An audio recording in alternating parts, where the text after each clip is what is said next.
నమస్తే బ్రదర్. నమస్తే. మీ పేరు? రవీందర్. ఏం చేస్తారు?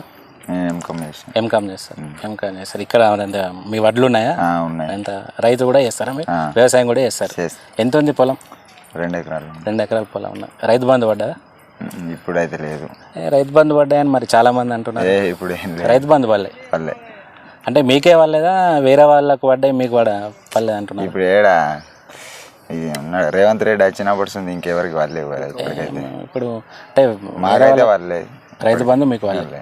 అంటే ఇప్పుడు ఇంతకుముందు ఏమన్నా అంటే ఇప్పుడు ఈ 100 రోజులు అయింది కదా గవర్నమెంట్ వచ్చి, 100 రోజుల నుండి మీకు వాళ్ళేదా ఒక నెల కూడా రైతు బంధు? వాళ్ళే. ఇప్పుడు ఎంత ఉంది పొలం మీకు? 2 ఎకరాలు. 2 ఎకరాల పొలం ఉంది. ఇప్పుడు వడ్లు ఐకేపీ సెంటర్ వాళ్ళు కొంటున్నారా? కొంటున్నారు. ఎంత అంటే వడ్లు ఎంత పండించారు మీరు? పొలం ఎంత చేశారు? ఇప్పుడు 2 డబ్బులు డోరా అంటే ఒక 50 క్వింటాల్ అయితే. ఒక 50. మద్దతు ధర ఎంత ఎట్లా ఇస్తారు మరి?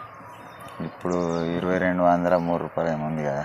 2200 ఓకేనా? అది మరి గవర్నమెంట్ ఇచ్చేది ఇంకా పెంచితే బాగుంటుంది కానీ అంటే ఇప్పుడు 500 రూపీస్ పెంచుతా అంటున్నావు, రుణమాఫీ చేస్తా అంటాను 2 లక్షల రూపాయలు అన్నాడు కానీ ఇంకేం ఇంక్రీజ్ చేయలేడు కదా. 100 రోజులు అయింది కదా గవర్నమెంట్ వచ్చి, చేస్తాడు కావచ్చు. ఇంకేం ఇంక్రీజ్ చేయలేడు కాబట్టి నా ఇంట్రెస్ట్ లేదు.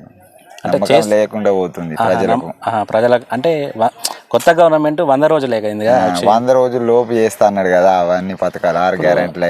సరే, గతంలో బీఆర్ఎస్ ఉండే, మరి వాళ్ళు ఎప్పుడు చేసారు?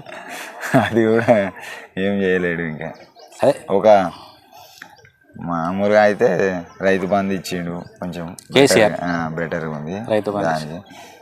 దళిత బంధు ఇచ్చి అంత ఆగమాగం అయిపోయింది. ఇప్పుడు రైతు బంధు అప్పుడు ఏంది అంటే ఏమైనా లిమిట్ ఉండేనా అందరికి ఇచ్చిండు? ఎన్ని ఎకరాలు ఉంటే అన్ని ఇచ్చిండు? ఎన్ని ఎకరాలు ఉన్నా ఇచ్చిండు కానీ ఇప్పుడు 100 ఎకరాలు ఉన్నోనికి ఏమో లేని వాళ్ళకి వస్తే బాగుంటుంది కదా. 100 ఎకరాలు ఉంటే ఆయన కోటీశ్వరుడు అవుతుండు కానీ ఇప్పుడు లేని వాళ్ళకంటే ఎన్ని ఎకరాలు లోపు ఇవ్వాలి? ఒక 5 ఎకరాలు లోపిస్తే సరిపోద్ది. 5 ఎకరాలు. ఇప్పుడు మరి కాంగ్రెస్ గవర్నమెంట్ 5 ఎకరాల లోపే రైతు బంధు వేస్తుందని చెప్తుంది. మరి ఓకేనా? అది ఎంతవరకు? సరేనే. సరే భయ్య, ఇప్పుడు ఏం లేదు, పార్లమెంట్ ఎలక్షన్స్ వస్తున్నాయి. మే 13న పోలింగ్ ఉన్నాయి. కాంగ్రెస్ నుండి జీవన్ రెడ్డి, బీజేపీ నుండి ధర్మపురి అరవింద్ ఎంపీ చేసిండు, బీఆర్ఎస్ నుండి బాజిరెడ్డి గోవర్ధన్. ఏ పార్టీ అభ్యర్థి ఎంపీగా గెలిస్తే అభివృద్ధి జరుగుతుంది? దాదాపు అయితే బీజేపీ. ఎవరు? బీజేపీ. ఇప్పుడు అరవింద్ ఉన్నాడు అయితే, అక్కడైతే మోడీ సెంటర్. ఇప్పుడు అరవింద్ గెలిస్తే అభివృద్ధి జరుగుతుందా? అరవింద్ 5 సంవత్సరాలు ఎంపీ చేసిండు. బోర్డు తీసుకొస్తా అన్నాడు, పసుపు బోర్డు శాంక్షన్ చేసిండు కదా. పసుపు బోర్డు శాంక్షన్ చేసిండు. పసుపు బోర్డు వచ్చింది. ఎక్కడ అంటే ఎక్కడ ఉన్నది పసుపు బోర్డు? ఎక్కడ వచ్చింది అంటే ఎక్కడ అంటే ఇంకా అది పర్మనెంట్ కాలేదు కానీ తీసుకొస్తా అనేది ఆమె వచ్చింది కదా. పసుపు బోర్డు కాకుండా ఇంకేమైనా అభివృద్ధి చేసిందా? ఇంకా అభివృద్ధి అంటే ఇక మిగతా అన్ని సెంట్రల్ గవర్నమెంట్ నుంచే కదా, గ్రామాలకు వచ్చే ఫండ్స్ అన్నీ అట్లా.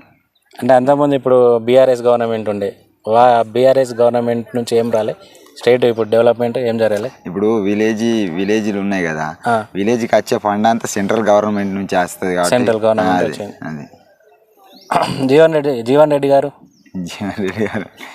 ఇప్పుడే కదా, ఇంకేం లేదు. బాజిరెడ్డి గోవర్ధన్ ఆయన గురించి ఏం తెలియదు. ఇప్పుడు ధర్మపురి అరవింద్ గారు గెలిస్తే అభివృద్ధి జరుగుతాయి అంటారు.